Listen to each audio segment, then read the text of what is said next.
Hi എല്ലാവർക്കും dazzling world of റെസിപ്പീസിലേക്ക് സ്വാഗതം. എൻ്റെ പേര് നീലിമ.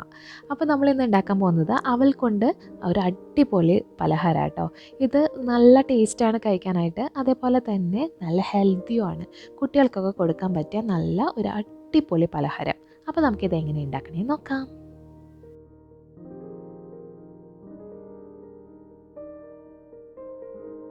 അപ്പോൾ ആദ്യം തന്നെ നമുക്കൊരു പാത്രം വയ്ക്കുക. അത് ചൂടാകണ നേരം കൊണ്ട് നമുക്ക് നെയ്യ് എടുക്കാം. അപ്പോൾ നല്ല പശുവിൻ നെയ്യൊക്കെ ഉണ്ടെങ്കിൽ അത് തന്നെ ഉപയോഗിക്കാം കേട്ടോ. അപ്പോൾ നമുക്ക് ഇതിലോട്ട് ഒരു 2 ടീസ്പൂൺ തൊട്ട് ഒരു 3 ടീസ്പൂൺ വരെ നമുക്ക് നെയ്യ് ഉപയോഗിക്കാം. നെയ്യ് നല്ല പോലെ ഉരുകി വരുമ്പോഴത്തേക്കും നമുക്ക് അതിലോട്ട് കുറച്ച് കശുവണ്ടി ആവശ്യമുണ്ട്. അപ്പോൾ നമുക്ക് കശുവണ്ടി അതിലേക്ക് ഇട്ട് കൊടുക്കാം. എന്നിട്ട് ഈ നെയ്യിലിട്ടിട്ട് നല്ല പോലെ ഒന്ന് വറുത്തെടുക്കണം. അപ്പോൾ കശുവണ്ടിയുടെ കളറൊക്കെ ഒന്ന് ചേഞ്ചായി വരുമ്പോഴത്തേക്കും നമുക്ക് കുറച്ച് ഉണക്കമുന്തിരിയും കൂടെ ചേർത്ത് കൊടുക്കാം. എന്നിട്ട് ഈ ഉണക്കമുന്തിരിയും കശുവണ്ടിയും കൂടെ നല്ല പോലെ നമുക്കൊന്ന് വറുത്തെടുക്കാം. ഇപ്പോൾ നമ്മുടെ ഉണക്കമുന്തിരിയൊക്കെ നല്ല പോലെ വീർത്ത് വന്നിട്ടുണ്ട് കേട്ടോ. ഇനി നമുക്കിതിൽ നിന്ന് കോരി മാറ്റി വയ്ക്കാം.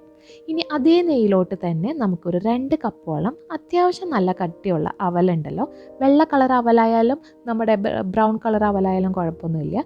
അത് ഇതിലേക്ക് ചേർത്തിട്ട് നമുക്ക് ചെറിയ തീയിൽ ഒരു 5 മിനിറ്റോളം നേരം നമുക്കൊന്ന് റോസ്റ്റ് ചെയ്തെടുക്കണം. ഇപ്പോൾ നമ്മുടെ അവലൊക്കെ നന്നായിട്ട് മൊരിഞ്ഞ് വന്നിട്ടുണ്ട്, നല്ല കറുമുറാന്നായിട്ടുണ്ട് കഴിക്കുമ്പോൾ കേട്ടോ.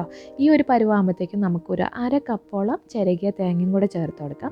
എന്നിട്ട് ഒരു 2 മിനിറ്റ് നേരം ചെറിയ തീയിൽ ഇത് രണ്ടും കൂടി ഇട്ടിട്ട് നല്ലപോലെ ഒന്ന് വറുത്തെടുക്കാം.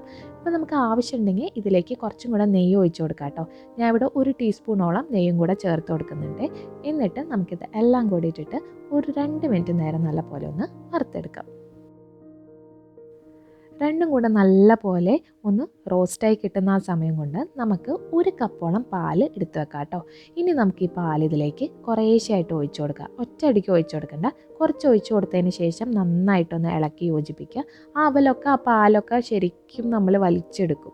അത് കഴിയുമ്പോഴത്തേക്കും നമുക്ക് കുറച്ചും കൂടെ ഒന്ന് ഒഴിച്ചു കൊടുക്കാം. അങ്ങനെ കുറേശ്ശെയായിട്ട് നമുക്ക് 1 കപ്പ് പാൽ തൊട്ട് ഒരു 1.25 കപ്പ് പാൽ വരെ വേണ്ടി വരും കേട്ടോ. നമ്മൾ എടുക്കണ അവലനുസരിച്ച് വ്യത്യാസം വരും.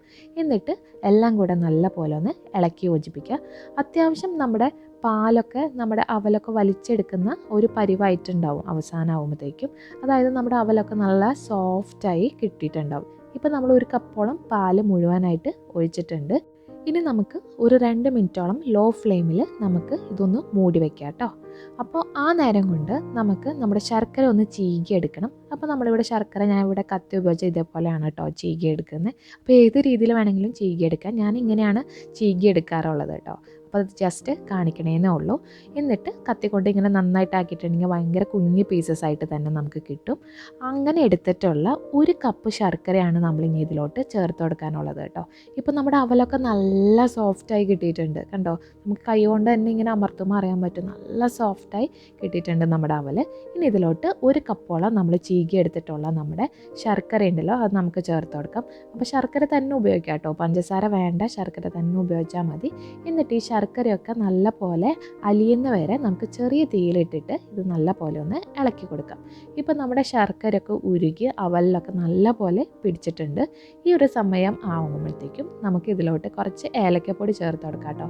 ഞാനിവിടെ പഞ്ചസാരയും കൂടെ ഇട്ട് പൊടിച്ച ഏലക്കപ്പൊടിയാണ് അതിന് ഇങ്ങനെ വെളുത്തിരിക്കുന്നത്. അപ്പോൾ ഏലക്കപ്പൊടി ഉണ്ടെങ്കിൽ അതിങ്ങനെ ചേർത്ത് കൊടുക്കുക.